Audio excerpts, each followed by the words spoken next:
Nous avons le plaisir d'être avec Seydou Sané, président du Casa Sport. On ne peut pas venir à Ziguinchor sans voir, sans passer par le club traditionnel et historique de la région naturelle de Casamance, devrait-on dire, que le Casa Sport. Bonjour président, merci de m'accueillir dans vos locaux, dans vos nouveaux locaux. Merci Charles, merci. Soyez le bienvenu à Ziguinchor. C'est chez vous, hein, Ziguinchor. Vous venez régulièrement et je sais que vous aimez bien la Casamance, vous aimez bien la région de Ziguinchor. Et c'est un grand plaisir de vous recevoir ici, dans les locaux du Casa, c'est vrai.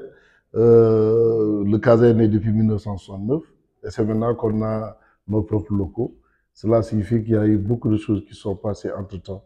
Et Dieu a fait que, de par notre passage, nous sommes arrivés à créer au moins un endroit propice, un cadre propice appartenant au Casa Sport, et c'est un patrimoine. Oh, je me souviens que la dernière fois que je suis passé, je ne sais pas, en tout cas Ouais, avec le Casa, je suis passé en oui, 2023, c'était l'année du sacre. voilà. Génération Foot, un Ouais, match décisif contre Génération Foot que c'est le ça. Casa avait remporté par un but à Voilà. Et zéro. vous étiez là au stade. Et j'étais là pour supporter le Casa Sport. Donc, supporter du Casa Sport. Au président, quand je vois qu'il y a un terrain de football, gazon synthétique, il y a des locaux, aussi bien pour les entraîneurs, des locaux pour une salle de travail, de réunion de travail, vos bureaux et tout ça. Ça a mis du temps, comme vous avez dit, entre 1969 et maintenant, mais c'est là. Voilà, c'est ça. Parce que quand nous sommes venus en 2014, nous avons eu comme objectif une vision que nous avions dégagée en son temps, la vision 2020. On était en 2014, on projetait 2020. On se disait en 2020, on doit avoir une autonomie financière parce que quand nous étions venus, c'était très compliqué. Quand le Casa devrait voyager, ce n'était pas évident. Il fallait se cotiser, il fallait trouver un car. Il fallait donc aller vers une autonomisation radicale au plan financier, à tel enseigne de pouvoir payer les salaires à temps, de pouvoir voyager dans des conditions agréables et de pouvoir loger, héberger les joueurs dans des conditions idéales. Alors, nous avons, depuis 2014, essayé et nous avons réussi à le faire. Nous sommes l'un des rares clubs aujourd'hui au Sénégal où on ne parle pas de salaire, de retard de salaire. À partir du 25, nous payons les salaires. Et nous ne payons pas les salaires comme ça. Nous avons, de par la dignité qu'on accorde aux joueurs, ils perçoivent le salaire à la banque. Ils ont leur carte, ils ont tout. Même quand je voyage, les virements sont automatiques comme les fonctionnaires. Donc, ils ont leur carte GAB. Quand ils veulent des crédits, ils font les crédits parce qu'il y a la garantie du transport qui est assurée.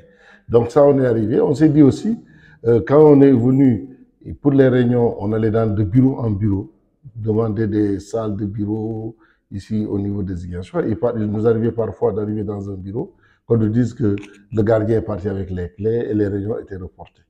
Nous nous sommes battus jusqu'à avoir aujourd'hui des locaux, une adresse avec un personnel, une assistante, un bureau des entraîneurs, une salle de réunion. Et nous allons, vous avez vu le bâtiment, il n'est pas encore fini. Il y a des salles de spécialisation, il y a des dortoirs qu'on va construire, tout ça.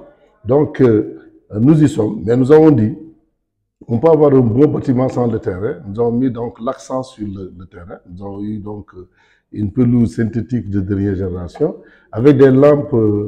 Vous avez vu, hein, nous avons des projecteurs que j'ai amenés de Paris.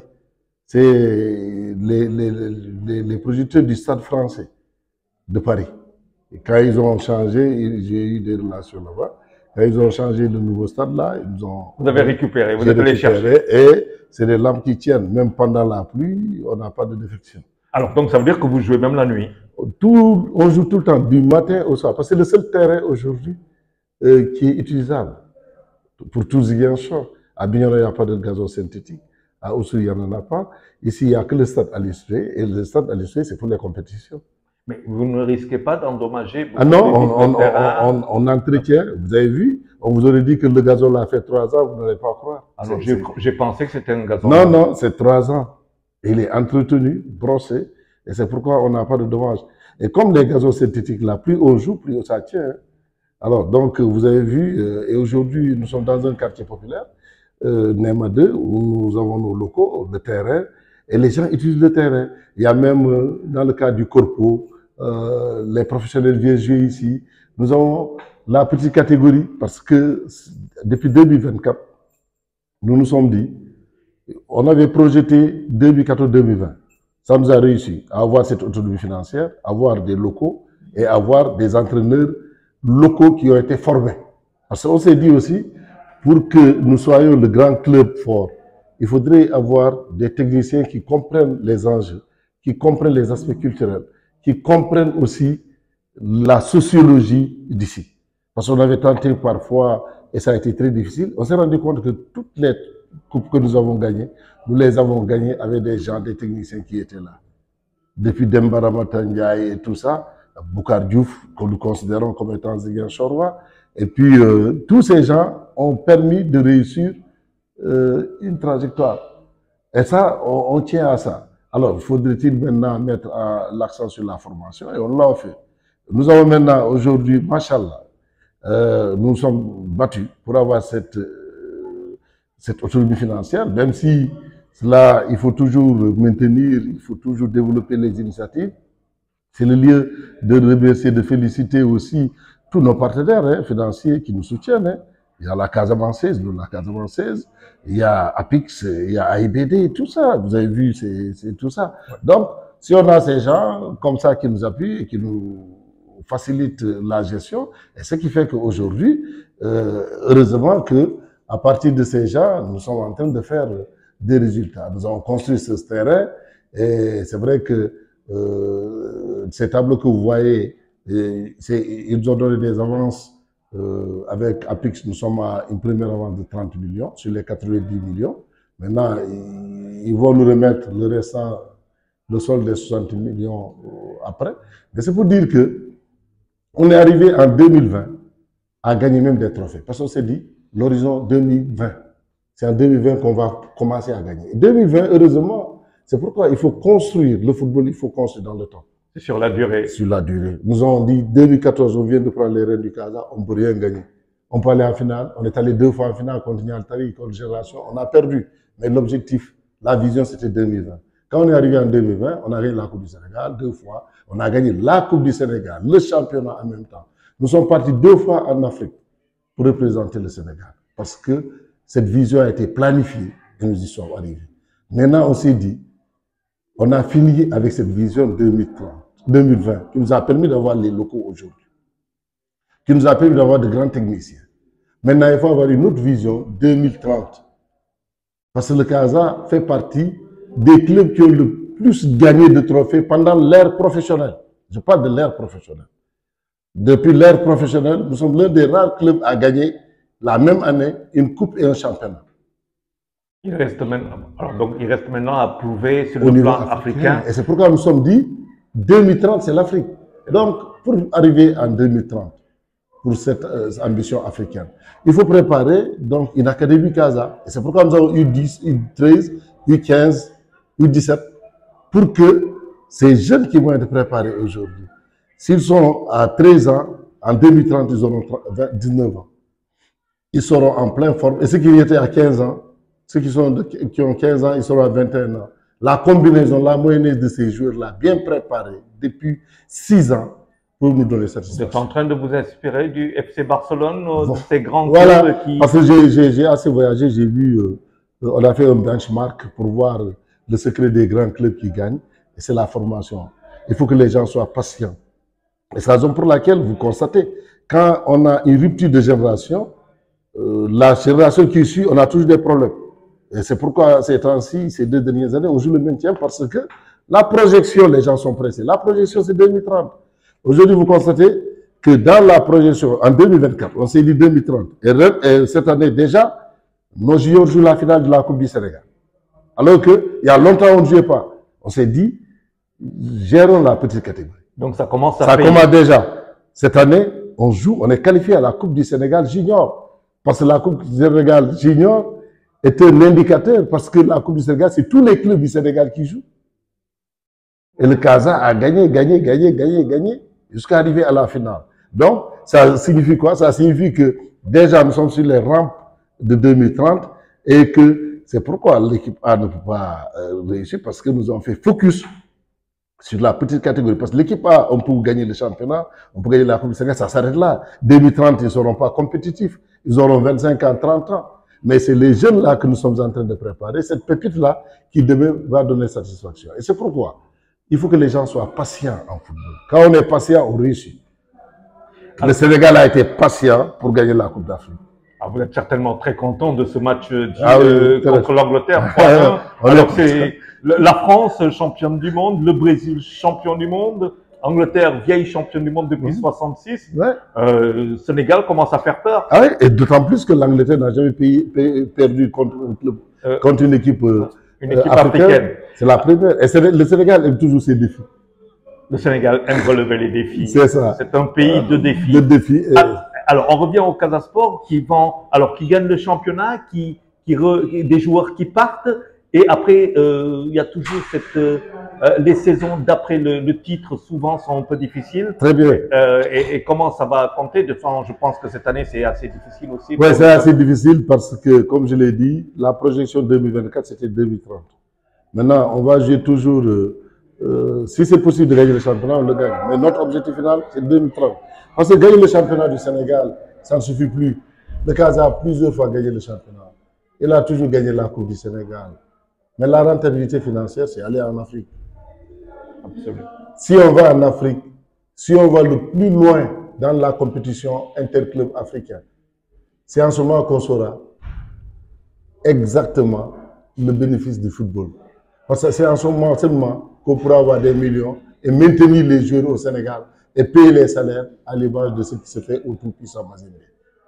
Mais tant que nous restons ici au Sénégal à gagner le championnat, quand vous gagnez le championnat du Sénégal, vous avez 20 millions. C'est rien du tout.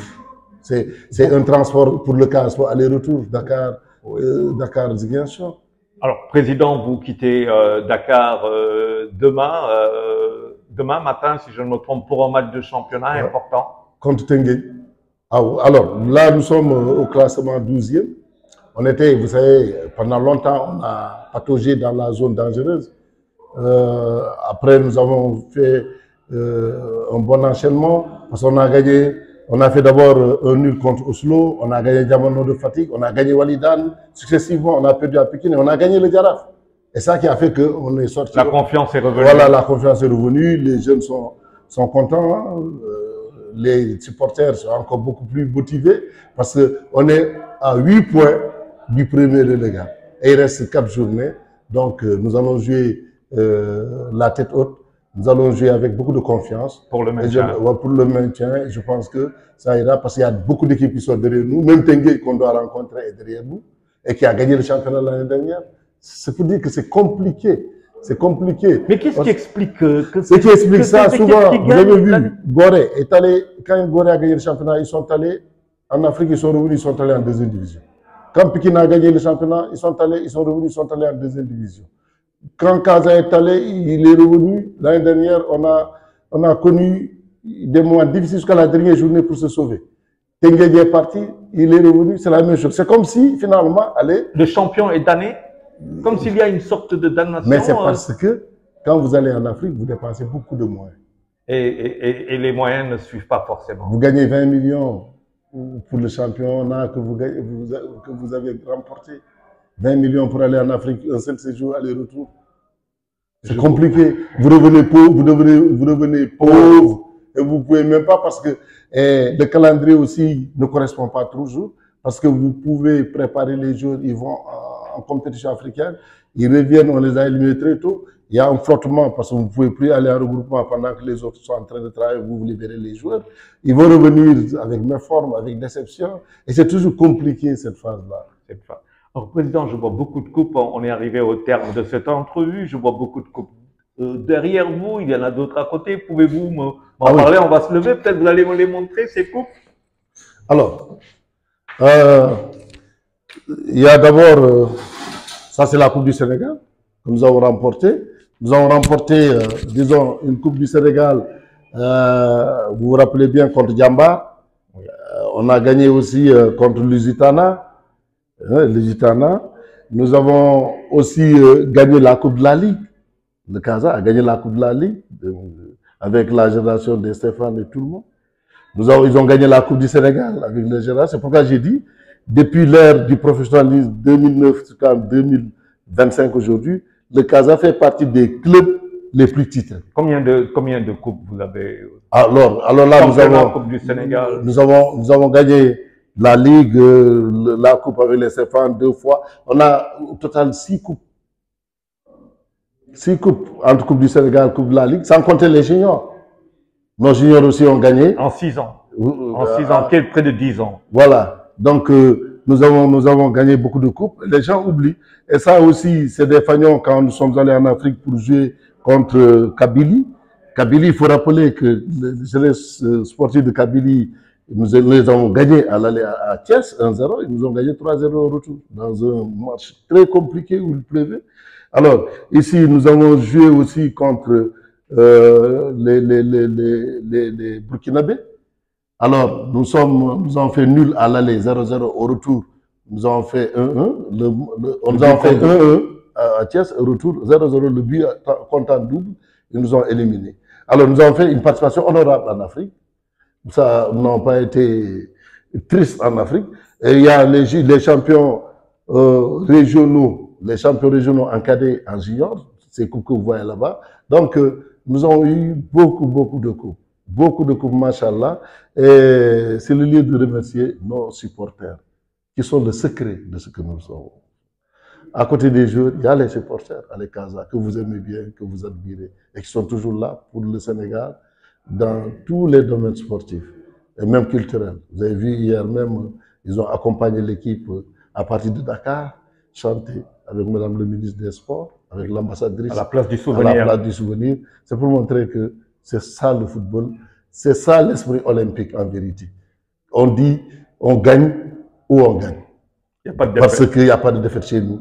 Si on nous gagne sur le terrain, on gagne dans les tribunes.